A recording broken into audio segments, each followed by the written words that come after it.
1 घंटे में खत्म करने की कोशिश करते हैं, ये वाला कंटेंट ज्यादा है इसलिए स्पीड में बोलूंगा मैं, फुल गियर में लिखना। पहली हेडिंग डाल लो, data on police organisation, police संगठन पर आंकड़े। Data on police organisation, data संगठन पर आंकड़े।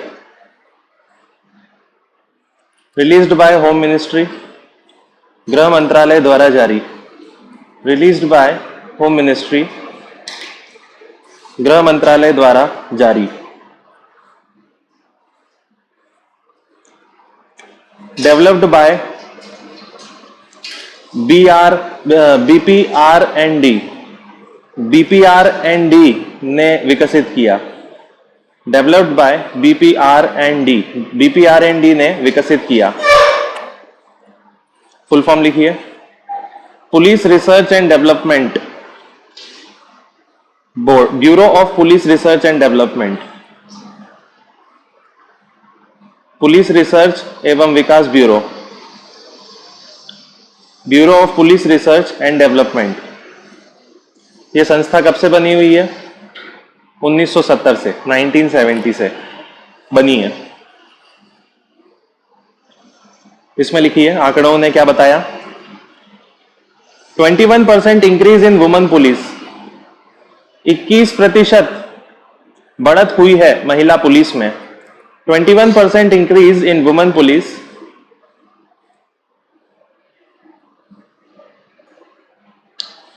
And now total women police in India, अब भारत में कुल महिला पुलिस है।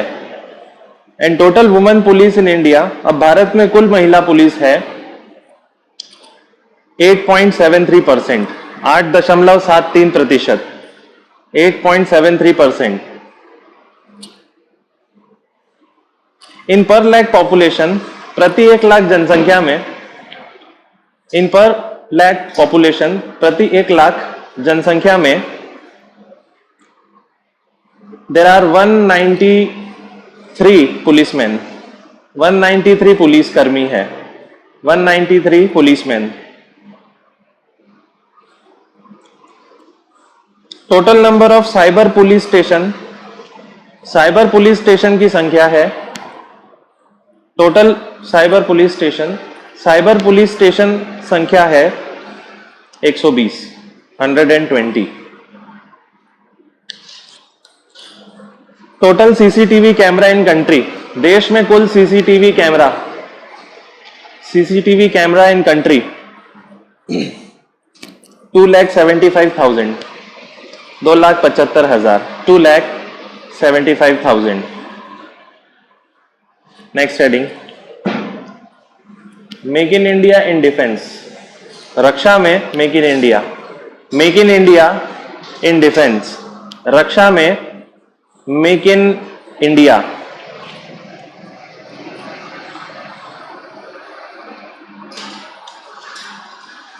द डिफेंस एक्विजिशन काउंसिल, सुरक्षा अधिग्रहण परिषद ने, द डिफेंस एक्विजिशन काउंसिल, सुरक्षा अधिग्रहण परिषद ने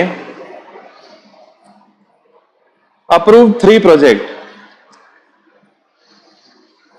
ने 3 योजनाओं को अनुमति दी। अप्रूव्ड 3 प्रोजेक्ट, ने 3 योजनाओं को अनुमति दी। Approved 3 project. 2 project will be, जिसमें से 2 प्रोजेक्ट होंगे, 2 प्रोजेक्ट विल बी, जिसमें से 2 प्रोजेक्ट होंगे to develop anti tank guided missile, tank रोधी गाइडेड मिसाइल बनाने के लिए, to develop anti tank guidance missile, tank रोधी गाइडेड मिसाइल बनाने के लिए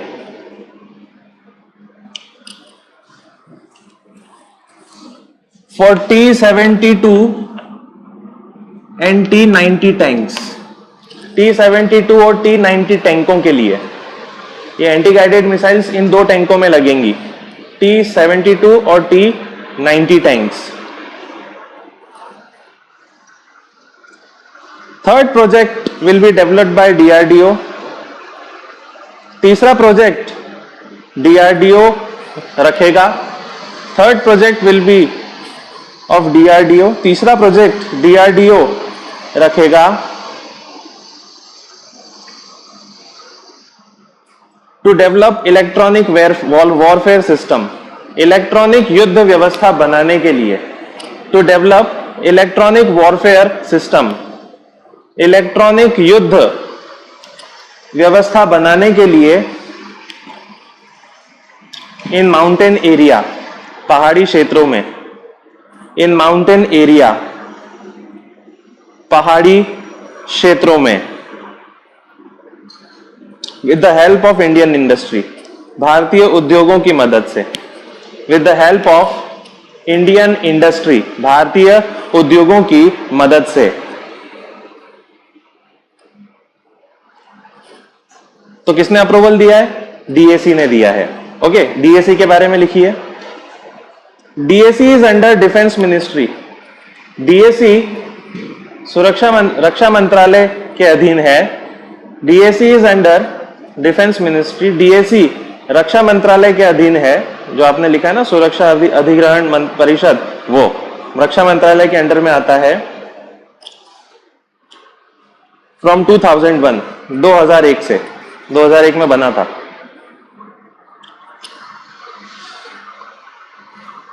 all the chief of army, navy and air, नौसेना, वायु और सेना के अध्यक्ष. All the chief of navy, army and air, तीनों सेनाओं के अध्यक्ष आर मेंबर, सदस्य होते हैं.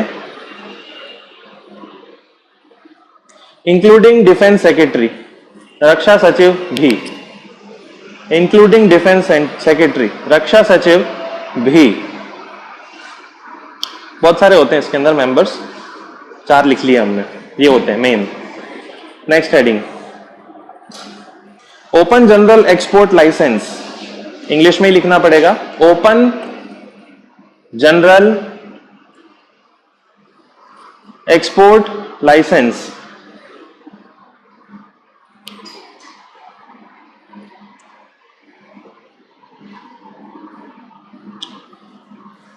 It is a licence given by defence ministry. यह लाइसेंस रक्षा मंत्रालय देता है. It is a licence given by defence ministry. यह लाइसेंस रक्षा मंत्रालय देता है टू इंक्रीज एक्सपोर्ट्स, निर्यात बढ़ाने के लिए.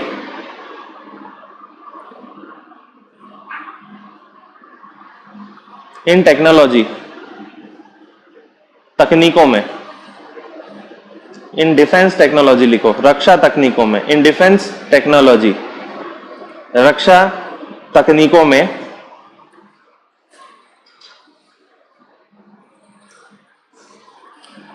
इन विच इंडियन कंपनी, जिसमें भारतीय कंपनियां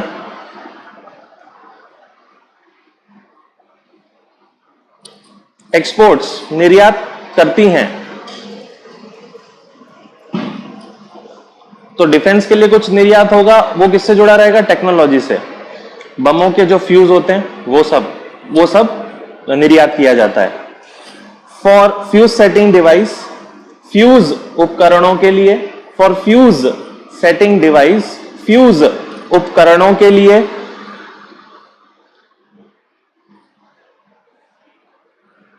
एंड अनमैन्ड एरियल व्हीकल्स, एवं मानव रहित विमानों के लिए. एंड अनमैन्ड एयर व्हीकल्स, और मानव रहित विमानन के लिए.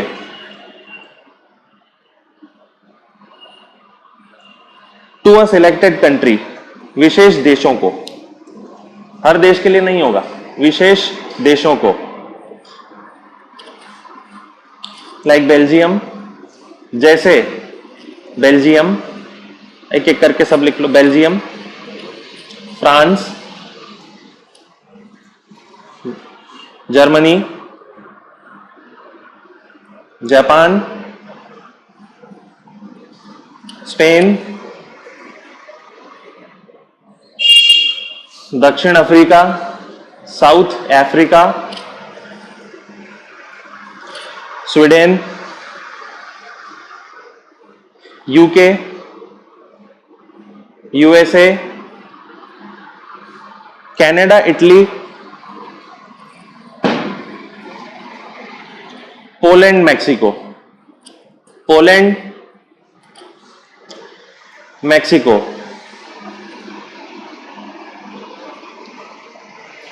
Full stop. Only 2 licence were approved. केवल 2 लाइसेंस दिए गए हैं। डिफेंस मिनिस्ट्री ने केवल 2 लाइसेंस दिए हैं ऐसे। ठीक है, ये लाइसेंस कैसे, इसकी प्रकृति क्या होती है? It is a one time licence. यह वन टाइम निर्यात लाइसेंस होता है। It is a one time licence. One time licence मतलब क्या हो जाएगा? एक बार निर्यात हुआ खत्म, फिर से नया, क्योंकि डिफेंस का मामला है। इसका मतलब ये नहीं समझना है आपको कि एक बार दे दिया मतलब वो कंपनियां हर बार बिना रिन्यू करवाए भेजती ही रहेगी। वन टाइम लाइसेंस है ये। नेक्स्ट, अगली हेडिंग, अग्नि 2, अग्नि द्वितीय।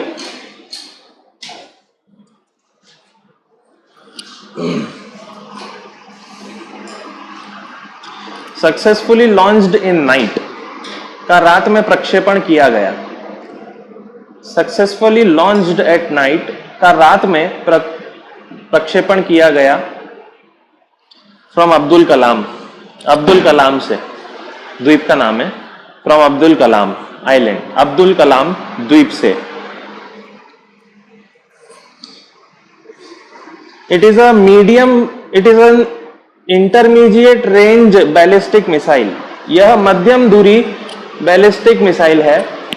It is an intermediate range ballistic missile, मध्यम दूरी बैलिस्टिक मिसाइल है।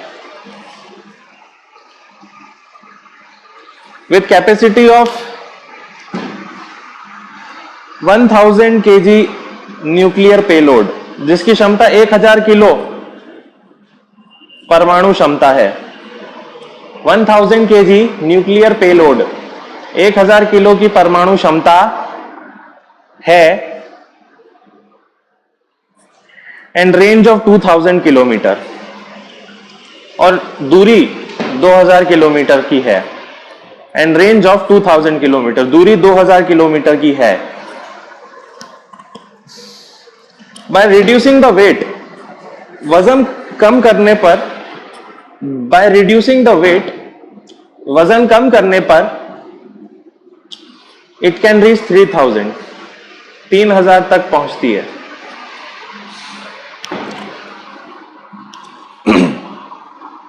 नेक्स्ट हेडिंग, मिनिस्ट्रियल कॉन्फ्रेंस, मंत्रिमंडलीय सभा। मिनिस्ट्रियल कॉन्फ्रेंस, मंत्रिमंडलीय सभा on no money for terror, आतंकवाद हेतु धन नहीं पर। On no money for terror, आतंकवाद हेतु धन नहीं पर।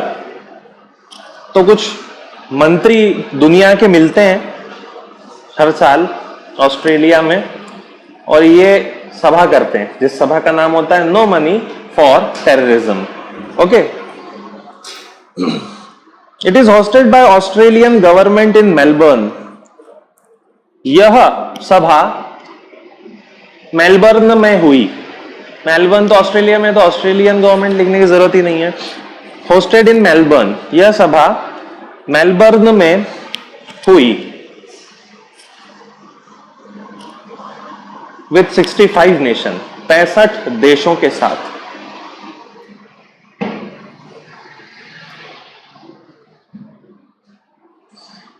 इन 2020, 2020 में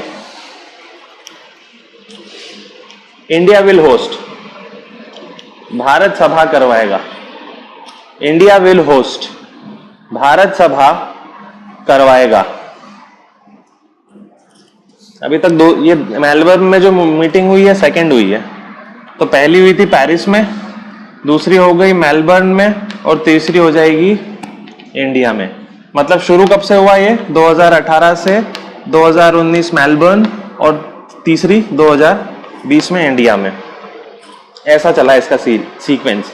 अब इंडिया सभा करेगा no money for terror ministerial conference की, तो जाहिर सी बात है करंट अफेयर्स में आना ही था। क्या होता है, कौन होते हैं इसके अंदर, लिखिए।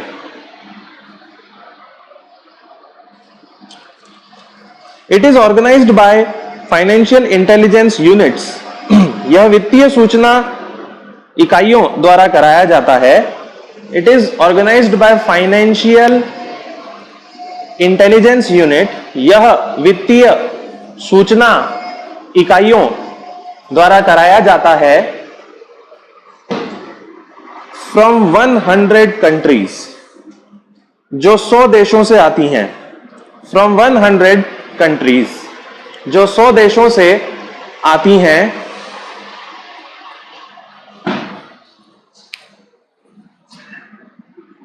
एंड टोटली आर कॉल्ड, और इन्हें मिलाकर बोला जाता है। एंड टोटली आर कॉल्ड, और इन्हें मिलाकर बोला जाता है, यानी 100 देशों की फाइनेंशियल इंटेलिजेंस यूनिट को मिलाकर उनका नाम क्या होता है, बोला जाता है एगमॉन्ट ग्रुप।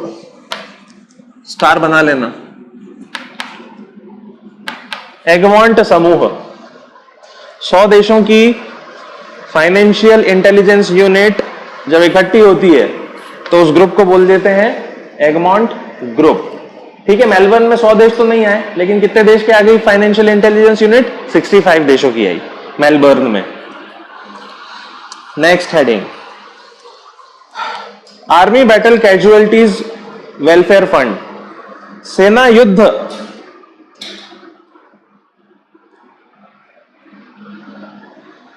शहीद welfare fund. Army battle casualties, सेना युद्ध शहीद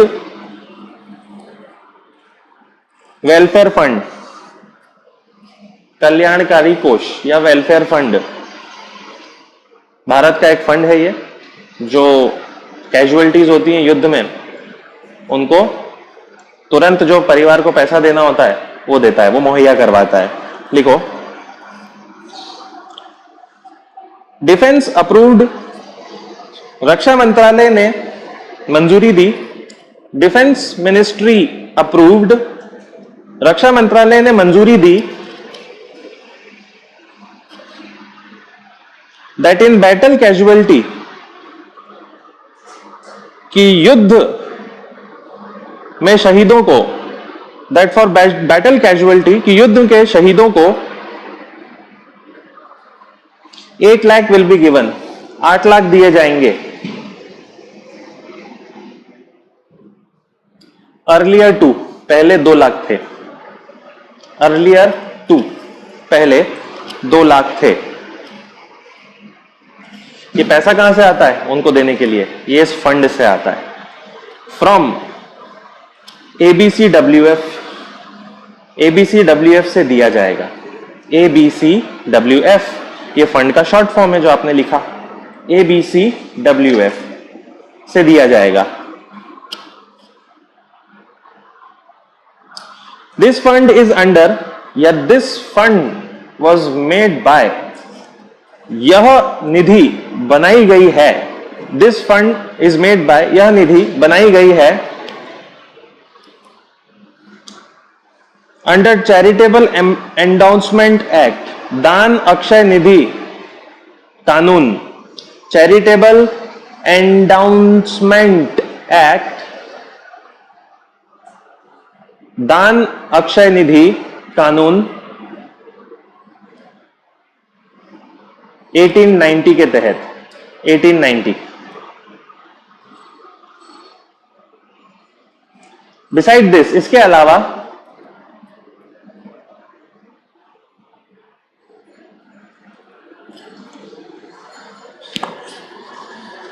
इट इज कॉल्ड भारत के वीर फंड। इसे भारत के वीर निधि कह सकते हैं। It can be called Bharat के वीर फंड। नॉर्मली भारत के वीर फंड बोला जाता है। नेक्स्ट, इंग्लिश में लिखना, क्या शॉर्ट फॉर्म लिखो पहले, HEMRL, सॉरी गलत बोला, HEMRL फुल फॉर्म लिखिए इसका, हाई एनर्जी मटेरियल, उच्च ऊर्जा सामग्री, हाई एनर्जी मटेरियल उच्च ऊर्जा सामग्री, रिसर्च लेबोरेटरी, रिसर्च प्रयोगशाला, रिसर्च लैब, रिसर्च प्रयोगशाला,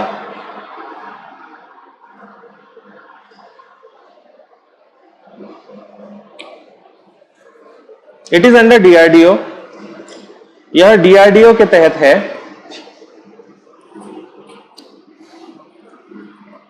इन पुणे में,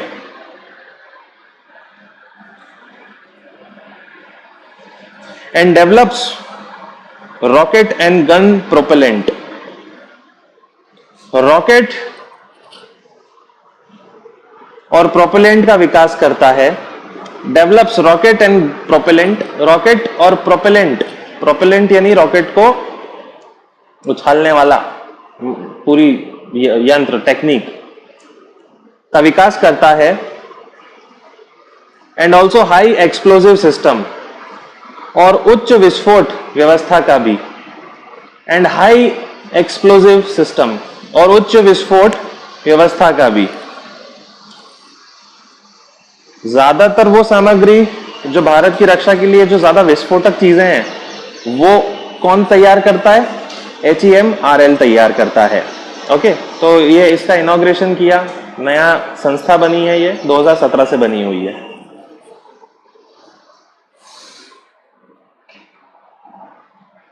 नेक्स्ट, ये हमने पढ़ रखा है, रिपीट हो रहा है, स्पेशल प्रोटेक्शन ग्रुप, विशेष सुरक्षा दल, पढ़ रखा है, क्या है? हाँ, कब बना था? इंदिरा गांधी की हत्या के वक्त, लेकिन तब क्या कानूनी रूप था? नहीं, वो 1988 में आया था कानून के तहत। लिख लो, स्पेशल प्रोटेक्शन ग्रुप, विशेष सुरक्षा दल, अमेंडमेंट बिल, संशोधन विधेयक, अमेंडमेंट बिल, संशोधन विधेयक 2019।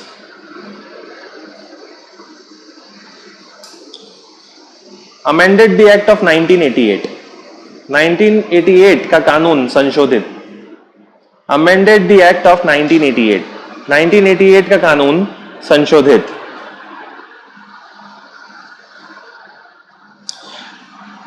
दिस ग्रुप वॉज मेड, इस समूह को बनाया गया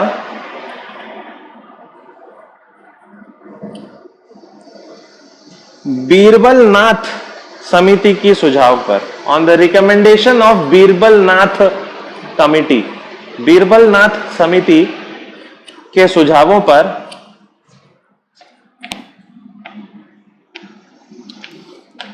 इन 1985 में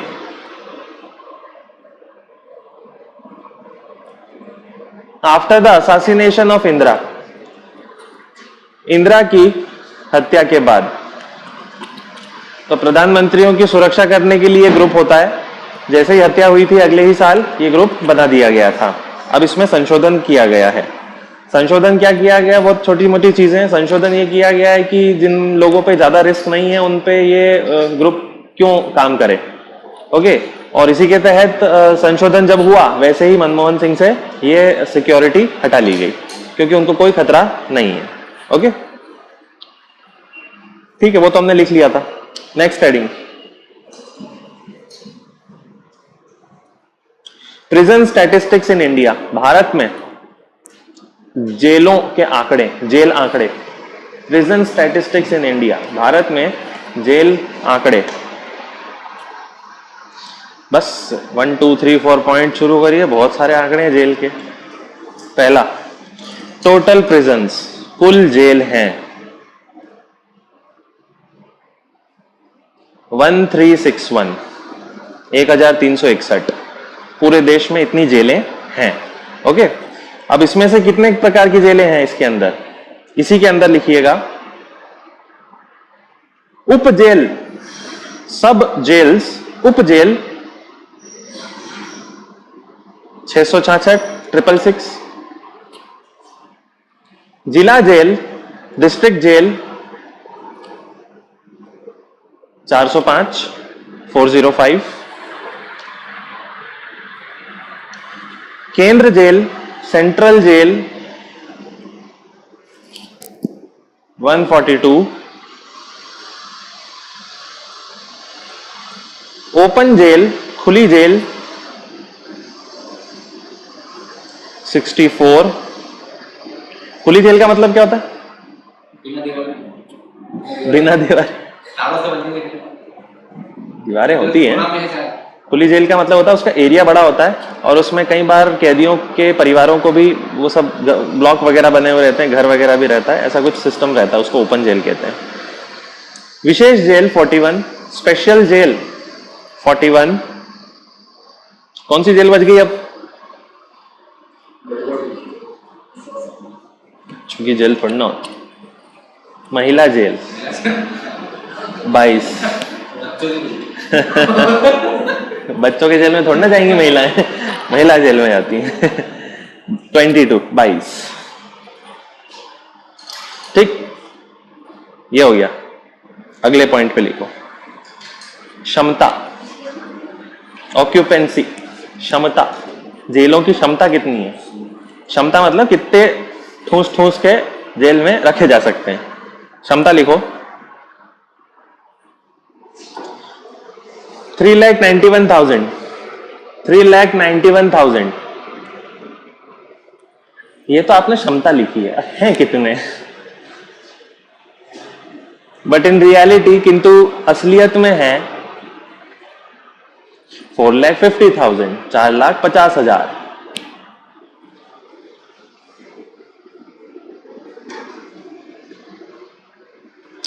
अब ये 4,50,000 में से 2 एरो बनाओ।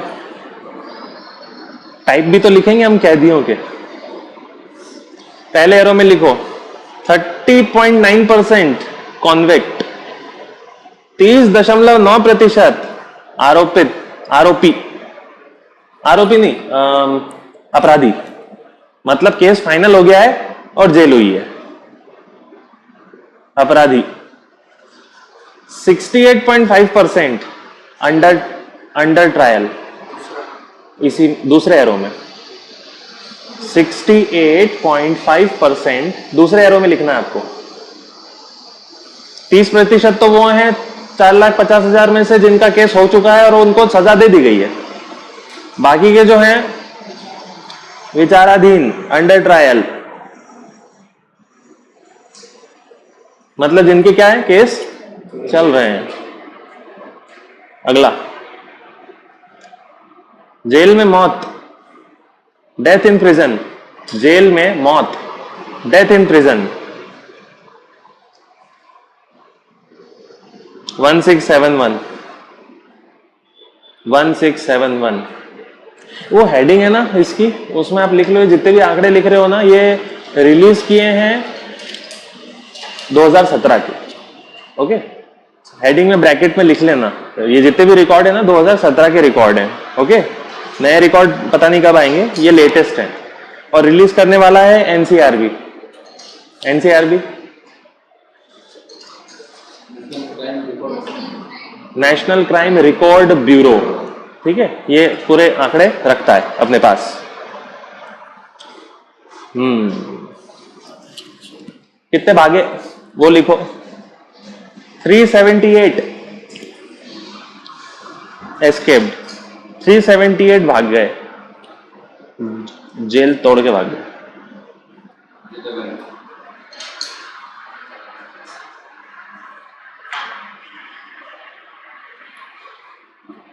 अब ये जो आपने अंडर ट्रायल वाला लिखा था 68% वाला, उस 68% में एक और आंकड़ा डाल लेना साइड में, मैक्सिमम गुजरात, अधिकतम गुजरात में। मतलब गुजरात में अधिकतम जेल के अंदर ऐसे कैदी मिलेंगे जिनका मुकदमा चल रहा है। ठीक है, अब गुजरात में ऐसा क्यों है वो हम समझ सकते हैं। ठीक है, एनसीआरबी के बारे में लिख लो। अब एनसीआरबी क्या होता है, ये जिसने आंकड़े बताए। मेड इन 1986 में बना।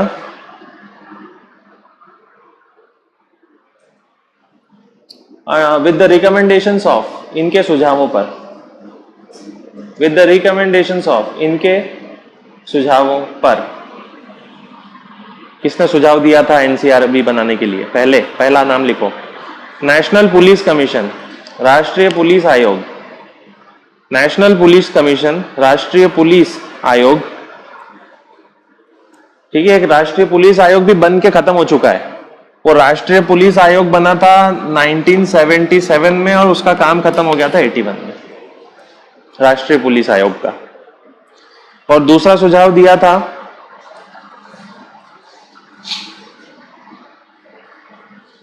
गृह मंत्रालय, होम मिनिस्ट्री।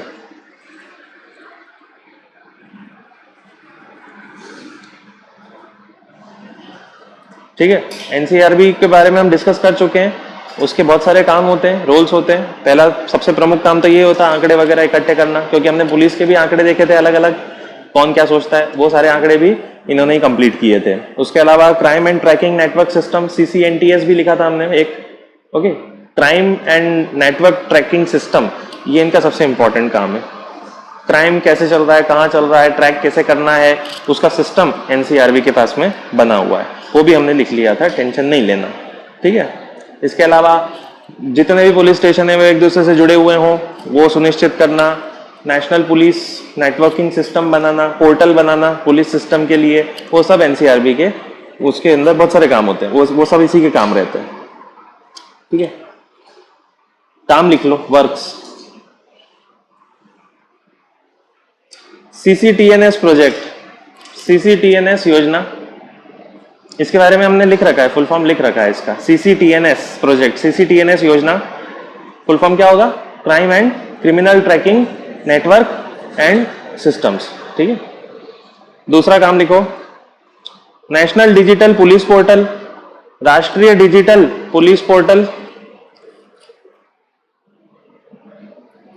एक और बहुत इंपॉर्टेंट काम रहेगा, जितने भी ये सेक्सुअल ऑफेंडर्स होते हैं, जिन्होंने यौन अपराध किया है, उन अपराधियों का डेटा इनके पास में सब कुछ रहता है, कंप्लीट रहता है, तो वो भी लिख लो। डेटा ऑन सेक्सुअल ऑफेंडर्स, यौन अपराधियों के आंकड़े, डेटा ऑन सेक्सुअल ऑफेंडर्स, यौन अपराधियों के आंकड़े। इसके अलावा और क्या रहेगा, लिखो, cyber crime portal system, cyber अपराध पोर्टल व्यवस्था। उसके अलावा एक और लिखिए,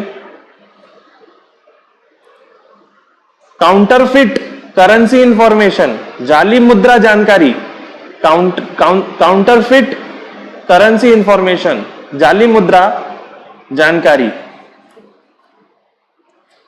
एंड मॉनिटरिंग ऑन टेररिज्म, और आतंकवाद निरीक्षण, एंड मॉनिटरिंग ऑन टेररिज्म और आतंकवाद निरीक्षण। दो चार भी अगर याद रहे, याद रखने की जरूरत क्या है, मतलब ये काम तो मेन हेड के पास में ही रहेगा। तो एनसीआरबी ये सब मामले, इनके फंक्शंस ये होते हैं। अगली heading, crime in India report, Bharat में अपराध report, crime in India report, Bharat में अपराध रिपोर्ट। अगेन कौन पब्लिश करेगा ये रिपोर्ट भी? एनसीआरबी। ठीक है, बाय एनसीआरबी, एनसीआरबी द्वारा। और किस वर्ष का करेगा वो भी? 2017 का, 2017। लिखो, 50,07,000, 50,07,000 कॉग्निजेबल क्राइम्स वर रजिस्टर्ड, संज्ञेय अपराध पंजीकृत हुए। कॉग्निजेबल क्राइम्स वर रजिस्टर्ड, संज्ञेय अपराध रजिस्टर हुए। कुवैत कतर होता मतलब सभी अपराधी वहां पे। छोटा देश होता तो एक केस एक अपराधी, 50 लाख केस, तो आबादी भी तो 135 करोड़ है, 50 लाख केस नहीं कर सकते क्या अपन? ठीक है, छोटे देश में तो इतनी जनसंख्या भी नहीं जितने अपने केस पा रहे हैं, तो अपन आगे बढ़े हैं इसमें भी। ब्रैकेट में लिखना 3.6% इंक्रीज, 3.6% बढ़ोतरी फ्रॉम 2016 से, 3.6% इंक्रीज फ्रॉम 2016 से। तो 2016 में जो अपराध थे वो 3.6 बढ़ गए, तो वो 50,07,000 हो गए। ओके। मैक्सिमम फॉल्स न्यूज, सबसे ज्यादा गलत सूचनाएं। अब इन केसेस में ये भी तो होता है कि ऐसे ही चलते फिरते जाके स्टेशन, पुलिस स्टेशन पहुंच गए और काम दिया पुलिस वालों को कि काम नहीं है होगा इनके पास, तो इनको एक फेक न्यूज देते हैं, तो पुलिस भागेगी, मजा आएगा। नंबर 1 मध्य प्रदेश, प्रथम MP, second UP, third Kerala, तीसरा यूपी, चौथा केरल।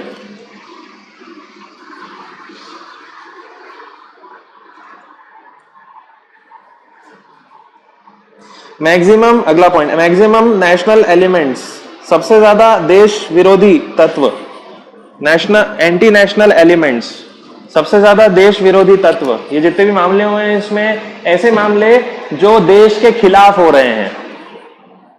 नंबर 1 राज्य,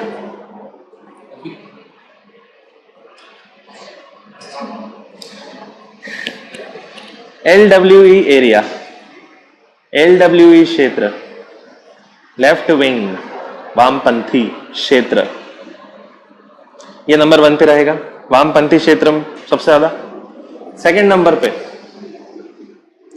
नॉर्थ ईस्ट इंसर्जेंसी, उत्तर पूर्वी अलगाववाद, नॉर्थ ईस्ट इंसर्जेंसी, उत्तर पूर्वी अलगाववाद।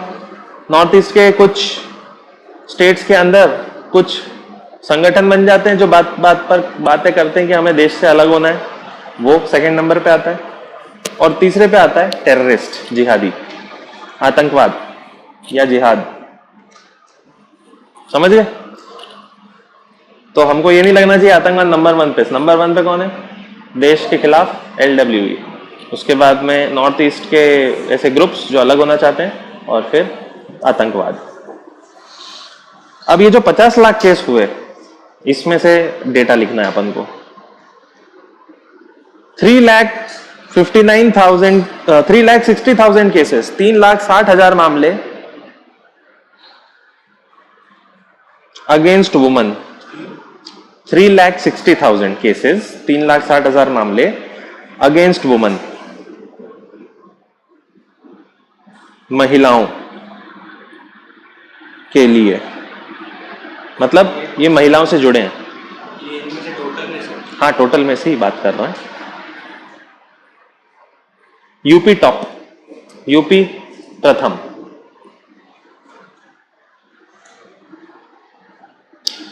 अब ये 3,60,000 केसेस का एक ग्रुप लिखो। 27.9% केसेस, 27.9% मामले क्रुएल्टी बाय हस्बैंड और रिलेटिव्स, पति या रिश्तेदारों द्वारा प्रताड़ना। क्रुएल्टी बाय हस्बैंड और रिलेटिव्स, पति या रिश्तेदारों द्वारा प्रताड़ना।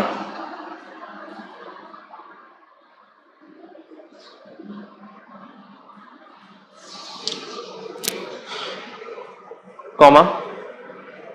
अब इसी 3,60,000 में से एक और लिखो। 56,000 केस इन यूपी, 56,000 मामले यूपी से। नेक्स्ट, अगला पॉइंट इसी में चल रहे हैं। अगला पॉइंट, क्राइम अगेंस्ट चिल्ड्रन, बच्चों के विरुद्ध अपराध।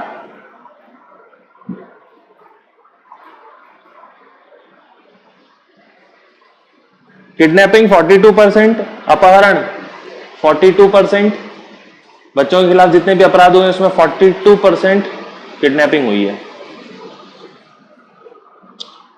25% रेप, 25%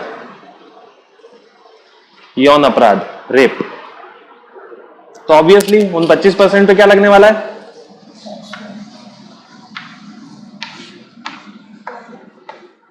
अंडर पॉक्सो 2012, पॉक्सो 2012 के तहत।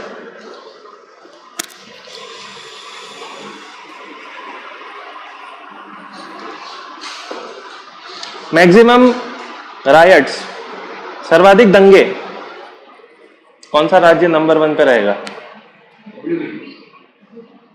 बिहार।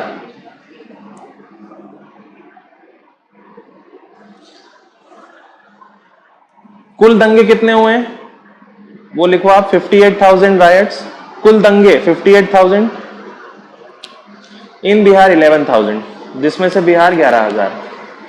58,000 दंगे हुए हैं कुल मिला के 2017 में, जिसमें से बिहार में 11,000 दंगे हुए हैं, छोटे से बड़े, छोटे छोटे बहुत होते हैं तो राइट्स बोल दिया। अगला, और कौन कौन से अपराध हो सकते हैं? एसटी एससी के विरुद्ध अपराध, वो लिखो। एट्रोसिटीज अगेंस्ट एससी, एससी के विरुद्ध अपराध,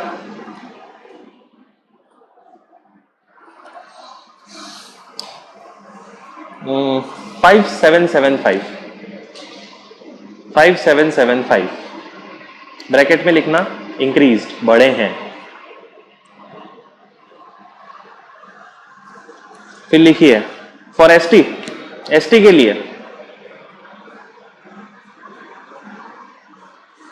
720, 720 ब्रैकेट में लिखना, डिक्रीज, घटे हैं। 720 मामले दर्ज हुए हैं, ठीक है, जिसमें एसटी को परेशान किया गया, राइट। तो ऐसे 720 मामले हैं और पिछले साल ज्यादा थे, 800 समथिंग थे, तो क्या हुए, वो कम हुए हैं। मैक्सिमम सेडिशन केस, सबसे ज्यादा राजद्रोह के मामले, मैक्सिमम सेडिशन, SADITION, राजद्रोह के मामले, आसाम, हरियाणा, जम्मू कश्मीर, आसाम, हरियाणा, जम्मू कश्मीर। तो हर बार जम्मू कश्मीर को आगे रख देना ठीक बात नहीं है, ओके। हरियाणा आ गया सेकंड नंबर पर,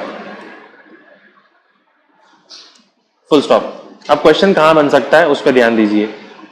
सारी रिपोर्ट्स ली हैं, लेकिन कुछ रिपोर्ट के आंकड़े नहीं बताए गए, क्योंकि वो आंकड़े लिए ही नहीं गए। जैसे मॉब लिंचिंग, जो गुस्साई भीड़ है उसने किसी को मार दिया, तो कहाँ ऐसा कहाँ हुआ उसके कोई आंकड़े पता ही नहीं है। जो न्यूज में आते हैं वो पता चलते हैं, कई बार केस होते हैं, कई बार नहीं होते, पता भी नहीं चल पाता, ओके। जैसे खाप पंचायत होती है, उन्होंने बोल दिया कि खाप पंचायत ने ऑर्डर दे दिया, मारो, प्रेमी प्यार में है, दोनों को मारो, तो वो उसके आंकड़े भी नहीं लिए गए हैं। ऐसे बहुत सारे आंकड़े नहीं लिए गए। रिलीजियस मामलों में मार दिया जाता है, धार्मिक मामलों में खाप पंचायत ऑर्डर देती रहती है, वो सब नहीं लिया है। फाइनली लिख लो, साइबर क्राइम, साइबर अपराध के मामले कितने हुए केस? 22,000, 22,000।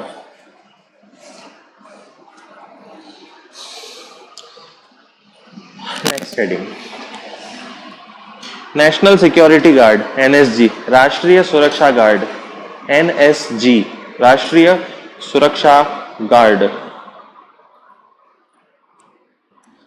वो बताया था, CAPF किसके अंडर में रहता है? गृह मंत्रालय के। और CAPF में कुल मिला के 7 बल आते हैं, ITBP, BSF, SSB, Assam rifles, Assam rifle भी इसी के तहत आता है, CISF, सॉरी वो आपका वो कौन सा इंडस्ट्री वाला है? CISF, वो सब। तो ऐसे कुल मिला के 7 होते हैं जो सब गृह मंत्रालय के अंडर रहते हैं, और इन 7 को मिलकर CAPF बोल दिया जाता है।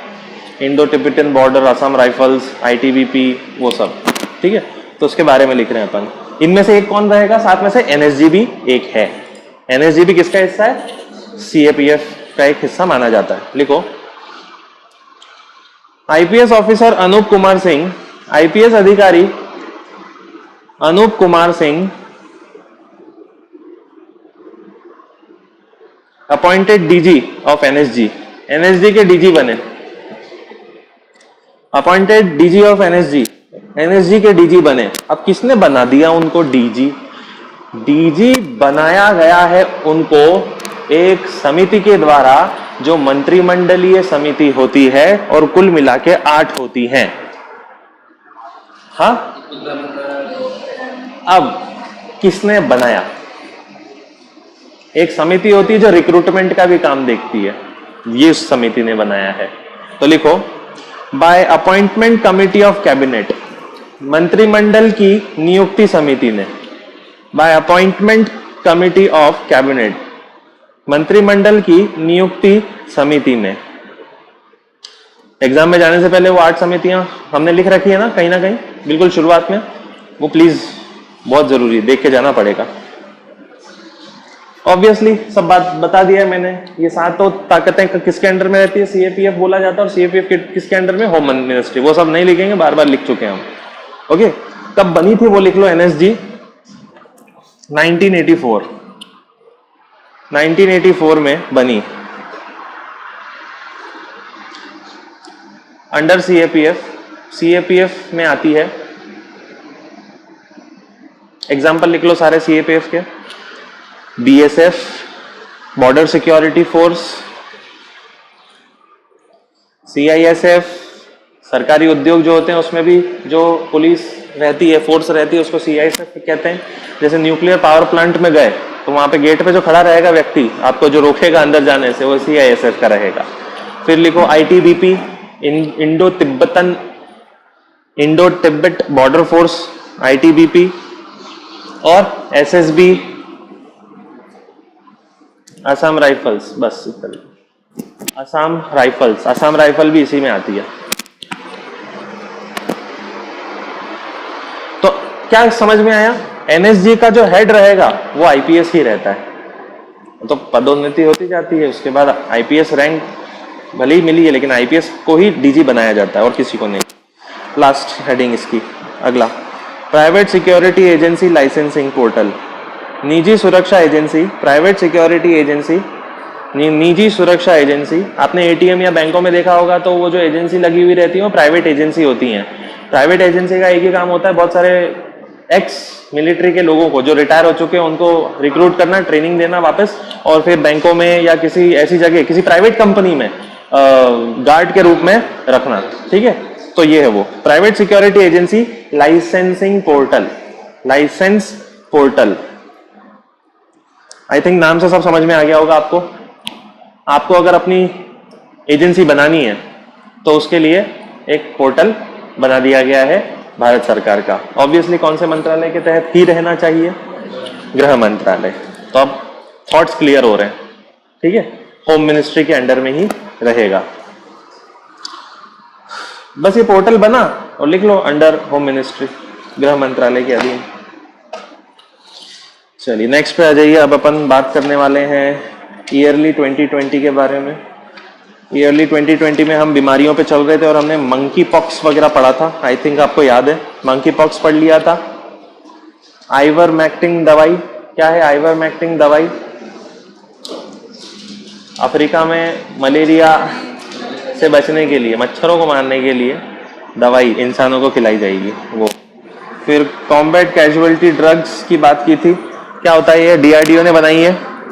जब भी हमले होते हैं और व्यक्ति को गोल्डन पीरियड चाहिए घायल होने से अस्पताल के बीच, वो समय बढ़ाने के लिए कॉम्बैट कैजुअलिटी ड्रग्स बनाई है डीआरडीओ ने। एंथ्रेक्स के लिए नया टीका की बात कर ली थी।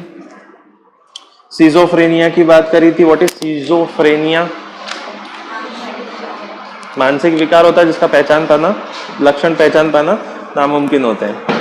फिर निकोटीन की बात की थी, तो वो तो कर्नाटक रूल्स में बोल दिया है कि निकोटीन एक ड्रग है और पाबंदी लगाई जानी चाहिए।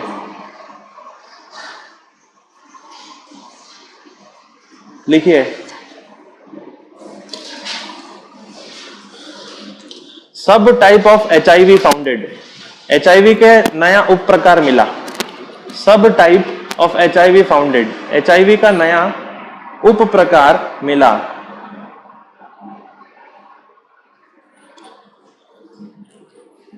There are two types of HIV। HIV के दो प्रकार होते हैं,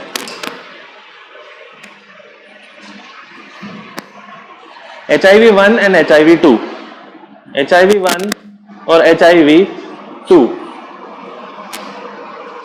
अब जहां आपने HIV1 लिखा है उसी का एक नया उप प्रकार खोजा गया है। तो HIV1 के नीचे एरो बना के लिखो HIV1M और L कहा जा रहा है। यह नया उप प्रकार जो मिला है HIV1M या फिर L, दोनों कहा जा रहा है। ये जो नया टाइप का HIV मिला है तो ये किसके अंडर आता है, कौन से टाइप के अंडर आता है? 1 के अंडर आता है, HIV1 के अंडर आता है। ठीक है। It is founded by genome sequencing technique. यह जीनोम अनुक्रमण तकनीक से खोजा गया। It is founded by genome sequencing technique. Genome अनुक्रमण तकनीक से नापा गया, पता लगाया गया अंडर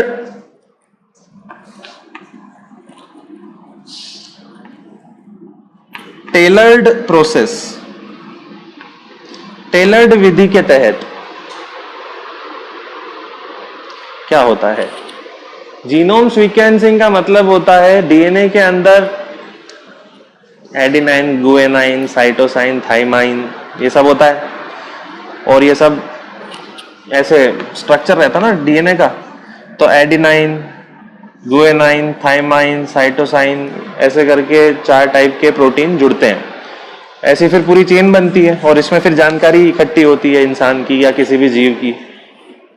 तो इस पूरे सीक्वेंस को पढ़ने को हम क्या कहते हैं? Genome sequencing technique. उसी टेक्निक का एक प्रकार होता है टेलर्ड प्रोसेस। उससे क्या पता लगा लिया कि नहीं, HIV का एक उप प्रकार होता है HIV1M या L। ओके, आगे लिखिए। It is spread in Africa and Congo region. यह अफ्रीका के कॉन्गो में पाया गया है। Spread in Africa Congo region, Africa के कॉन्गो क्षेत्र में पाया गया।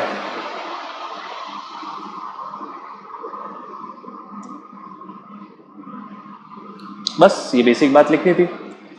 अब HIV किस टाइप का वायरस होता है?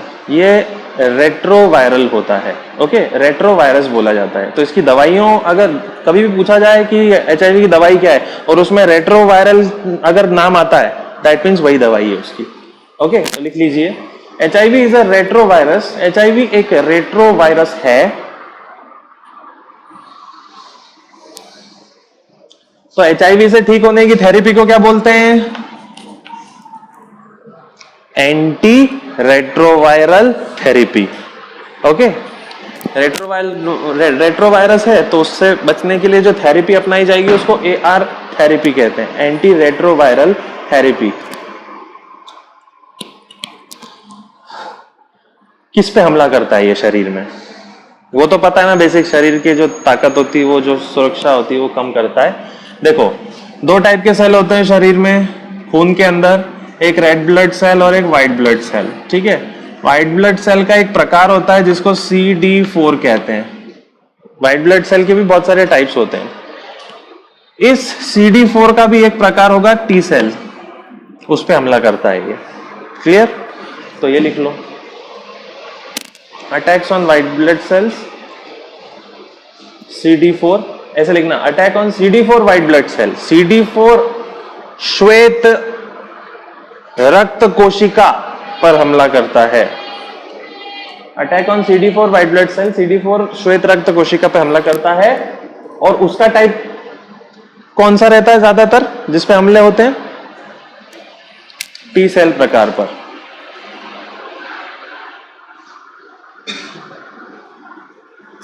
और T सेल बड़े इंपॉर्टेंट होते हैं बॉडी को पावरफुल बनाने के लिए। तो जब पावरफुल बनाने वाले सेल रहेंगे ही नहीं, बचाने के लिए सेल रहेंगे ही नहीं, तो नई बीमारियां आएंगी और आप कम बच पाओगे और बीमार होके मर जाओगे। विश्व एड्स दिवस 1 दिसंबर लिख लो। वर्ल्ड एड्स डे 1 दिसंबर। अगली हेडिंग लिखिए,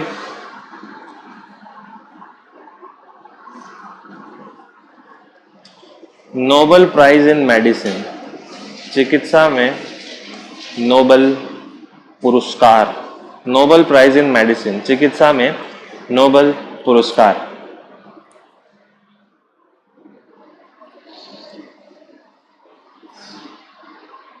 दो देशों के लोगों को मिला है। पहला लिखो अमेरिका। अमेरिका में किस किस को मिला लिखिए, जी कैलिन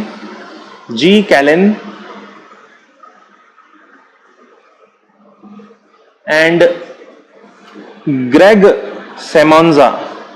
जी कैलिन और ग्रेग सेमोन्जा। दूसरा देश लिखो ब्रिटेन। नाम लिखो पीटर रेडक्लिफ। Peter Radcliffe. भारत में बाउंड्री को भी बोलते हैं।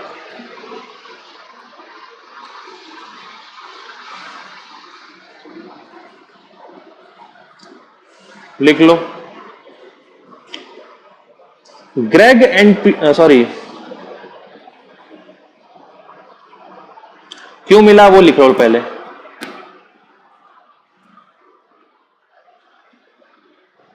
दे रिसर्च्ड ऑन, इन्होंने अनुसंधान किया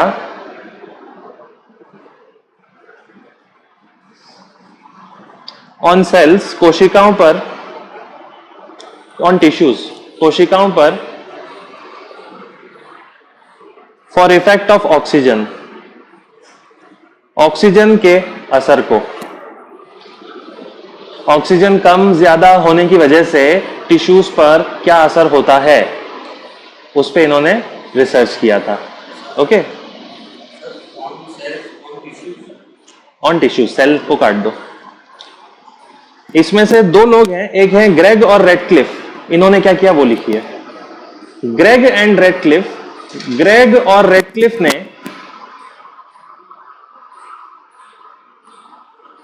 फाउंड दैट, यह खोजा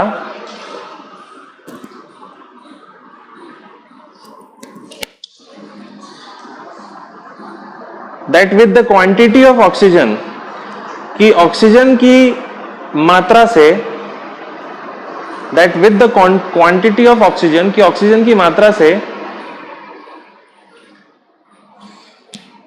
erythropoietin genes can be controlled.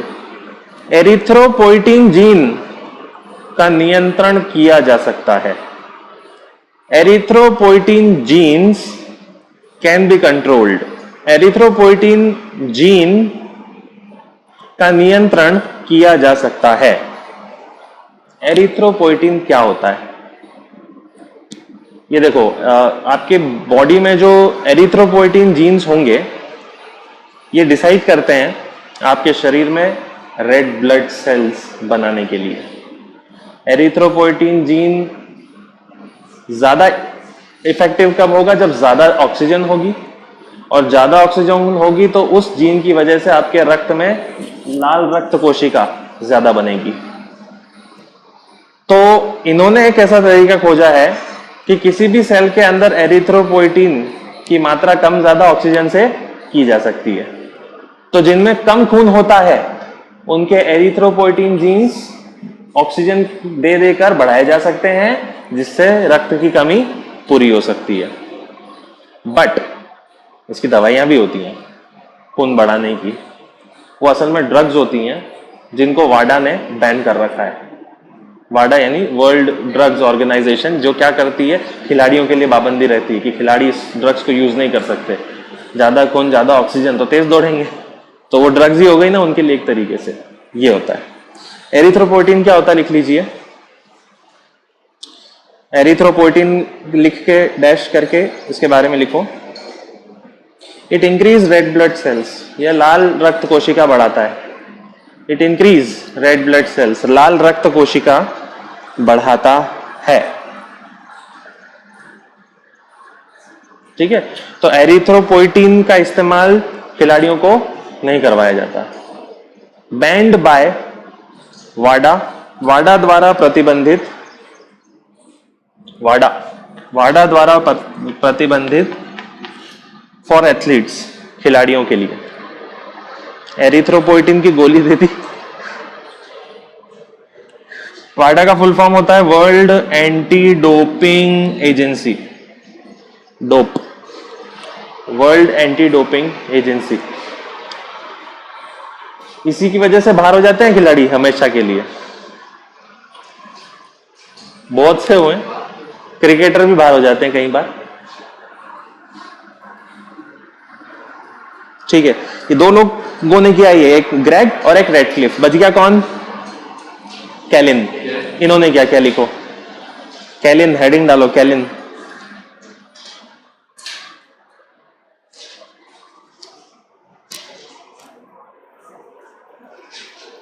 Von Hippel syndrome research, von Hippel syndrome अध्ययन, von Hippel syndrome research, von Hippel syndrome research. It is genetic disorder, यह वंशानुगत विकार है। इट इज जेनेटिक डिसऑर्डर, वंशानुगत विकार है। कॉजेज ट्यूमर इन बॉडी, जिससे शरीर में ट्यूमर हो जाते हैं। कॉजेज ट्यूमर इन बॉडी, जिससे शरीर में ट्यूमर हो जाते हैं। वंशानुगत है मतलब फैमिली, हर एक का होता चला जाएगा, इतनी बड़ी बीमारी है ये। ठीक है, तो इसमें भी ये देखा गया कि सेल्स में ऑक्सीजन की मात्रा कम ज्यादा करके इस बीमारी को कंट्रोल में किया जा सकता है। इसी बहुत बड़ी बात है ना ये, तो नोबेल पुरस्कार इस बात पे उनको मिला। ठीक है, तो लिख लो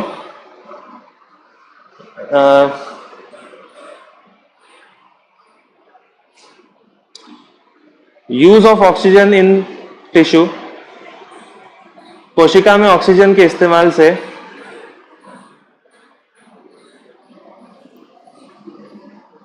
कैन बी रिजॉल्व, सही किया जा सकता है। टेक्निकलिटी में नहीं जा रहा हूं मैं, बहुत ज्यादा टेक्निकल है वो। ऑक्सीजन के यूज से इसको ठीक किया जा सकता है। ओके, मेडिसिन खत्म, स्वास्थ्य वाला क्षेत्र खत्म हो गया। नई बड़ी हेडिंग डाली है, जैव प्रौद्योगिकी, बायोटेक्नोलॉजी। आते हैं क्वेश्चन बायोटेक्नोलॉजी से। जैव प्रौद्योगिकी, बायोटेक्नोलॉजी। पहला लिखो, न्यू टाइप ऑफ राइस, चावल की नई किस्में। कौन बनाएगा भारत में, कौन बनाएगा चावल की नई किस्में? बिल्कुल, लेकिन इसके अंडर में एक चावल अनुसंधान भी होगा। बस वही लिखो, मेड बाय, बनाई गई, आईसीएआर, आईसीएआर द्वारा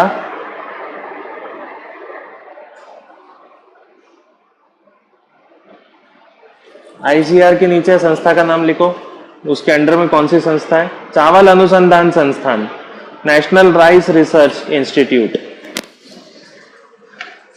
नेशनल राइस रिसर्च इंस्टीट्यूट। कहां पर है वो लिखना, NRRI है कटक में, इन कटक। बनाया है इसने, चावल के नए प्रकार बनाए हैं। ऑब्वियसली क्वेश्चन आने की चांस बढ़ जाते हैं। चावल चावल कौन कौन से बनाए हैं लिखो, हाई प्रोटीन टाइप, उच्च प्रोटीन किस्में, हाई प्रोटीन स्पीशीज, उच्च प्रोटीन किस्में, जिसमें प्रोटीन बहुत ज्यादा है, वो राइस का नाम लिखिए। दो हैं, CD धान 310, सॉरी CR धान 310, CR धान 310, CR धान 311।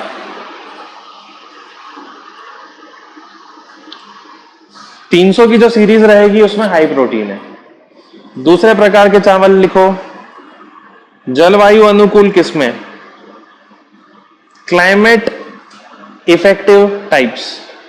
जलवायु अनुकूल किस्में मतलब जलवायु का प्रभाव कम से कम पड़े, मौसम का इफेक्ट कम से कम पड़े, वो किस्में। सीआर धान 801 और सीआर धान 802।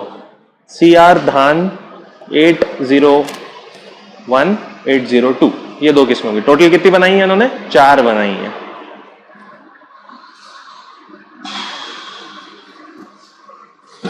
बस अब इसके बारे में लिख लो। आईसीएआर कब बना? तो 1929 से है बना हुआ। किसके तहत बना होगा? स्टैट्यूटरी बॉडी नहीं है ये, रजिस्ट्रेशन होके बनी है ये। तो किसमें रजिस्ट्रेशन हुआ होगा? देखो कानून से बनती तो विधायक गवर्नमेंट एक कानून बनाती और कानून से आईसीएआर बनता, ऐसा नहीं है ये किसके हिसाब से बनी है? संविधान में नहीं लिखा ना, संसद ने कानून पारित करके बनाया, तो फिर कैसे बनाया? रजिस्ट्रेशन करके बनाया। तो एक कानून होगा जिसमें रजिस्ट्रेशन के लिए वो कानून होता होगा। अरे यार बता रखा है, कई बार पढ़ा हमने। सोसाइटी पंजीकरण अधिनियम, सोसाइटीज रजिस्ट्रेशन एक्ट, वर्ष बोलो। सोसाइटी रजिस्ट्रेशन एक्ट से बना, अंडर सोसाइटी रजिस्ट्रेशन एक्ट। अरे वो एक्ट वही है जो आपका आईपीसी का है, 1860 1860। भारत में कितनी बड़ी बड़ी संस्थानें ऐसी हैं जो रजिस्टर्ड हैं, और रजिस्टर्ड कैसे होती हैं? Societies registration act. आप भी अपनी एक सोसाइटी बनाओगे और वो सोसाइटी बड़ी होती है तो उसको रजिस्टर कहाँ करवाना पड़ेगा? सोसाइटीज रजिस्ट्रेशन एक्ट 1860 के तहत रजिस्टर होगी वो। क्या होता है वो पता रहता है तो ध्यान नहीं आता है। अगला, मानव एटलस पहल, ह्यूमन एटलस, मानव एटलस, ह्यूमन एटलस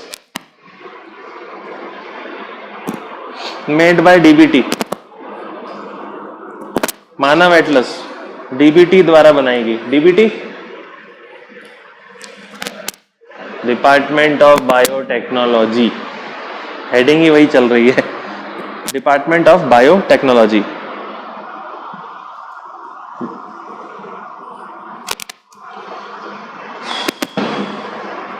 बस अगला सबसे बड़ा टॉपिक, डीएनए बिल, डीएनए विधेयक, डीएनए बिल, डीएनए विधेयक।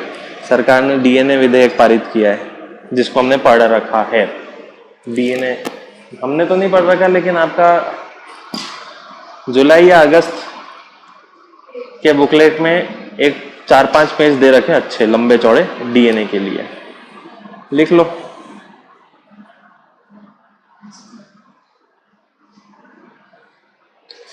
लिखो क्या? लिखना बहुत पड़ेगा, केवल समझ लो। पहली चीज तो ये रहेगी कि अपराध में डीएनए का इस्तेमाल किया जाए, इसकी मंजूरी मिल गई है। लेकिन अब कौन से अपराध होने चाहिए वो लिमिटेड है। जैसे कि आईपीसी के तहत जो अपराध हैं उसमें हो सकता है, आईपीसी की धारा 1860 उसके तहत जो भी अपराध हुए हैं उसमें डीएनए का यूज किया जा सकता है पता लगाने के लिए। उसके अलावा पैटर्निटी यानी कि माता पिता ढूंढने के लिए पता लगाया जा सकता है। ऐसा बच्चा जो गुम गया, मिल नहीं रहा है, और 2-3 लोग बोल रहे हैं हमारा बच्चा है, तब डीएनए यूज किया जा सकता है। ये सब पावर दिए हैं अब डीएनए के लिए। उसके बाद में हाँ, अगर किसी अपराधी का डीएनए लेना हो तो हर अपराधी का डीएनए नहीं लिया जा सकता। अगर उस अपराधी को 7 साल से ज्यादा की सजा मिली है तो उसका डीएनए लिया जा सकता है, अदरवाइज कोर्ट की परमिशन के बाद ही लिया जा सकता है, या फिर उसकी खुद की परमिशन के बाद लिया जा सकता है। वो मना करता है डीएनए नहीं लेना है तो नहीं लिया जाएगा। तो ये 7 साल का याद रखना। सजा कितनी होनी चाहिए डीएनए लेने के लिए? 7 साल से ज्यादा की सजा होनी चाहिए। इसके बाद में डेटा बैंक बनाना पड़ेगा डीएनए का, हर राज्य को, हर स्टेट को डीएनए डेटा बैंक बनाना पड़ेगा, जिसमें क्या होगा, जितने भी क्राइम से जुड़े हुए डीएनए होंगे उसका स्टोरेज करेंगे। उसके अलावा अपराधियों के डीएनए का स्टोरेज किया जाएगा, लापता व्यक्तियों का डीएनए स्टोरेज किया जाएगा। लापता जो गुम हो गए तो उनका डीएनए कहां से मिलेगा? उनके घर से, कपड़ों से। मिल सकता है। उसके अलावा अज्ञात मृत्यु जिसकी हुई है उसका डीएनए हमेशा हमेशा के लिए भंडार में रखा जाएगा।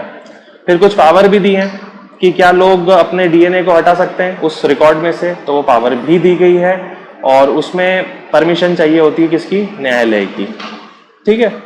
और दूसरा केस होना चाहिए कि वो आरोपी ना, वो केवल आरोपी हो, सजा उसको नहीं मिली, बट स्टिल डीएनए रिकॉर्ड चला गया चेक करने के लिए, तो वो दे सकता है, अपना एक राय रख सकता है कि मेरा ये रिकॉर्ड से डीएनए हटाया जाए, हटा दिया जाएगा। ठीक, बहुत सारी लैब्स बनेंगी इसके लिए, डेटा बैंक रहेगा।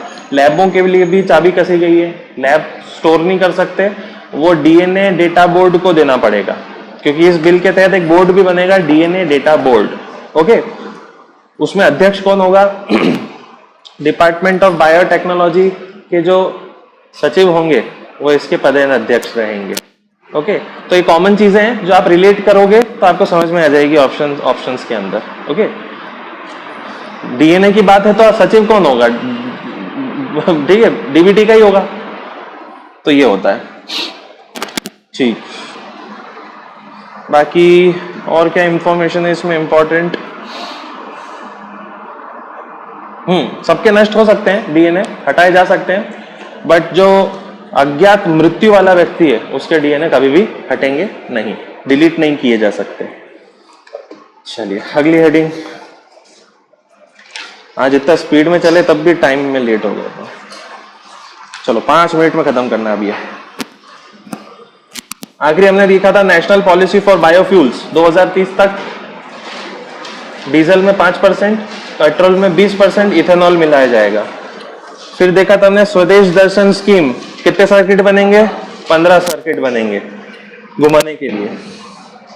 इसके बाद में अगला लिखिए सरकारी योजना वाली हेडिंग, बुक पे आ जाओ। अगली बुक समर्थ योजना। समर्थ योजना कई बार डिस्कस कर रखा है हमने।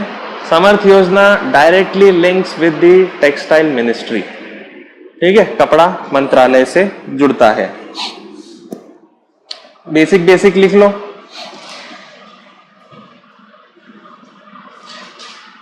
Cabinet committee on financial affairs, आर्थिक मामलों के की मंत्रिमंडलीय समिति ने शुरू करवाया।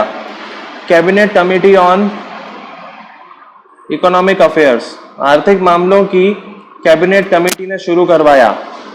अगेन वहीं पे बात हो रही है, जब सरकार बनती है तो कैबिनेट कमेटीज बनती है और कुल मिला के कितनी होती? 8। जैसे आपने अभी थोड़ी देर पहले लिखा ना कि वो हथियार बनेंगे, टैंक, ये वो, उसके लिए गाइडेड मिसाइल होंगी, तो वो भी किसी कमेटी के तहत ही हुई है। ओके, किसके तहत हुई है? वो CAA के तहत हुई है। वो रक्षा कमेटी के अंडर में आता है। फिर लिख लो 13 करोड़ रुपए इस योजना का है काम, 13 करोड़ रुपए का। 10 लाख लोगों को प्रशिक्षण, 10 लाख ट्रेनिंग, 10 लाख लोगों को प्रशिक्षण, 10 लाख ट्रेनिंग। किस मामले में ट्रेनिंग दी जाएगी? कपड़ा उद्योगों में, जूट, कपास, हथकरघा, हाथ से बनाए हुए कपड़े, इनमें लोगों को स्किल डेवलप करना है। इसलिए समर्थ योजना आई है जो कि कपड़ा मंत्रालय से चल रही है। ओके, मैं फास्ट इसीलिए चल रहा हूं, आप में से जो लोग नहीं दे रहे ना इस साल, उनके लिए अजीब है ये, लेकिन इस साल वालों के लिए जरूरी है फास्ट चलना। अगला, प्रधानमंत्री रोजगार प्रोत्साहन योजना, PM रोजगार प्रोत्साहन योजना, प्रधानमंत्री रोजगार प्रोत्साहन योजना, इसके बारे में लिख लो। श्रम एवं रोजगार मंत्रालय द्वारा, बाय मिनिस्ट्री ऑफ लेबर, श्रम रोजगार मंत्रालय द्वारा, मिनिस्ट्री ऑफ लेबर। 1000 करोड़ का बजट ऑफ 1000 करोड़। अब इंपॉर्टेंट चीज लिख लीजिए जो सबसे ज्यादा इंपॉर्टेंट है। इस योजना में ये बोला गया है कि कर्मचारी को जब नौकरी मिलेगी किसी भी फील्ड में, किसी भी कंपनी में, स्कूल में, कहीं भी, तो उस वक्त उसकी इनकम से एक तो PF कटेगा, पेंशन फंड, और एक प्रोविडेंट भविष्य निधि की भी पैसा कटेगा। 2 पीएफ होते हैं ना, ईपीएफ होता है एम्प्लॉइज प्रोविडेंशियल फंड, तो वो उसके पैसों से नहीं कटेगा, जितना भी कटना है वो सरकार देगी। ओके, तो आप लिख लीजिए फॉर एम्प्लॉइज, कर्मचारियों के लिए ईपीएस यानी कि प्रोविडेंशियल पेंशन स्कीम। ईपीएस का मतलब होता है एम्प्लॉइज पेंशन स्कीम। कितना कटता है पैसा लिख लो ब्रैकेट में, 8.33%। 8.33% ये आपकी तनख्वाह से कट जाता है और जमा हो जाता है, फिर जब रिटायर होते हो तो वो पैसा मिलता है। कॉमा ईपीएफ एम्प्लॉय प्रोविडेंशियल फंड भविष्य निधि, ये भी रहता है, आप इसको कभी भी निकाल सकते हो बिना रिटायरमेंट के भी। ये कितना कटता है, 3.67%। क्या होगा इसका, ये आपकी पेमेंट से नहीं कटेगा। ओके, और इतना का इतना पैसा नहीं कटेगा तो ऐसा नहीं कि ईपीएफ और ईपीएस में जमा नहीं होगा, ये पैसा जमा होगा और सरकार जमा करेगी। ओके, कितने साल तक, शुरुआत के 3 साल तक, बाद में कटना शुरू हो जाएगा। Money will be deposit by government, सरकार जमा करेगी फॉर 3 years, 3 वर्षों तक। ठीक है, अच्छी चीज है। क्या रहा इसका लक्ष्य, रोजगार बढ़ाना, लोग इंटरेस्टेड हों। चलो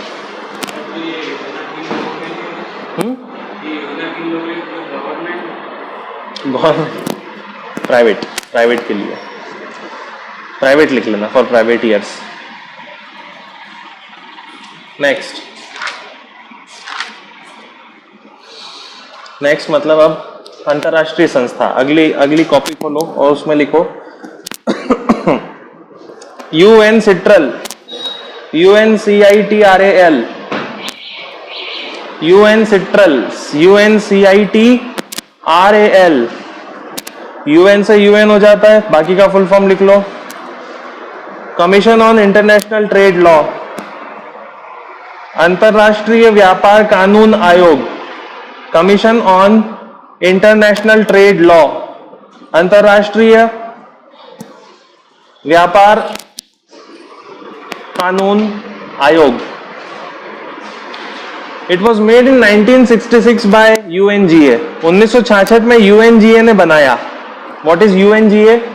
general assembly. Made in 1966 by UNGA। 1966 में UNGA द्वारा बना, यूनाइटेड नेशंस की जनरल असेंबली, जिसमें सारे देश आते हैं, उन्होंने मिलकर बनाया। वियना में मुख्यालय, HQ Vienna.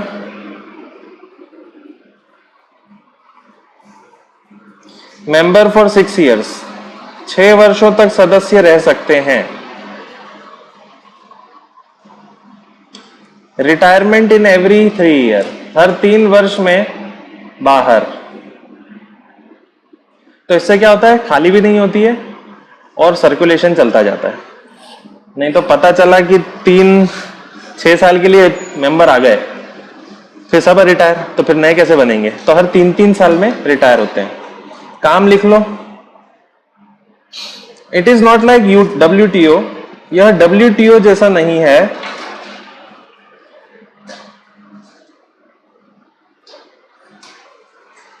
And relates with buying and selling, और लेन देन से जुड़ा होता है। And relates with buying and selling, और लेन देन से जुड़ा होता है बिटवीन 2 parties, 2 पार्टियों के बीच। इंटरनेशनली जब 2 कंपनियां लेन देन कर रही हैं और उनमें झगड़ा होता है तो UNCITRAL बीच में आता है और वो कानून निर्धारित करता है कि क्या करना चाहिए। तो WTO भी तो ऐसा ही कुछ करता है, तो फर्क है दोनों में। WTO क्या होता है वो अलग से लिखो। WTO तो पता है ना, क्लियर है, वर्ल्ड ट्रेड ऑर्गेनाइजेशन 1995 में बनी, मराकेश की संधि से बनी, उससे पहले उसको GATT बोलते थे। ये हो गया। WTO क्या करता है लिख लो, it is not like WTO जैसा नहीं है। WTO focus on trade liberalisation. WTO व्यापार उदारीकरण पर ध्यान देता है। ट्रेड लिबरलाइजेशन, व्यापार उदारीकरण पर ध्यान देता है। Full stop. WTO अलग काम पे ध्यान देता है, UN सेंट्रल अलग काम पे ध्यान देता है। Okay. India is a member till 2022। Bharat सदस्य है 2022 तक। मतलब सदस्य कब बना होगा वो? 6 साल, 2016 में। 2016 से 22 तक 6 साल हो जाएंगे इसके। 6 साल तक सदस्यता होती है इसके अंदर। नेक्स्ट, IEA, अंतरराष्ट्रीय ऊर्जा agency. IEA, international energy agency, अंतरराष्ट्रीय ऊर्जा एजेंसी। 1974 पेरिस, अंडर OECD देशों के अधीन। OECD रही 27-28 देश, उनके अधीन। गिव्स रिपोर्ट का नाम लिखो। वर्ल्ड एनर्जी आउटलुक रिपोर्ट, विश्व energy outlook report.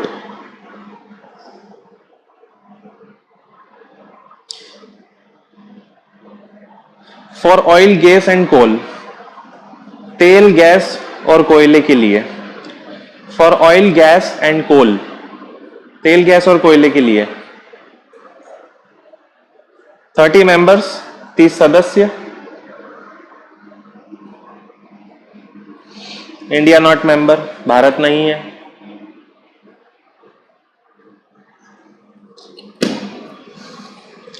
Associate members are 8। संबद्ध सदस्य 8 हैं, या जुड़े हुए सदस्य। संबद्ध सदस्य 8 हैं। Associate members are 8। India present, भारत है। 5 मिनट में स्टार्ट करते हैं।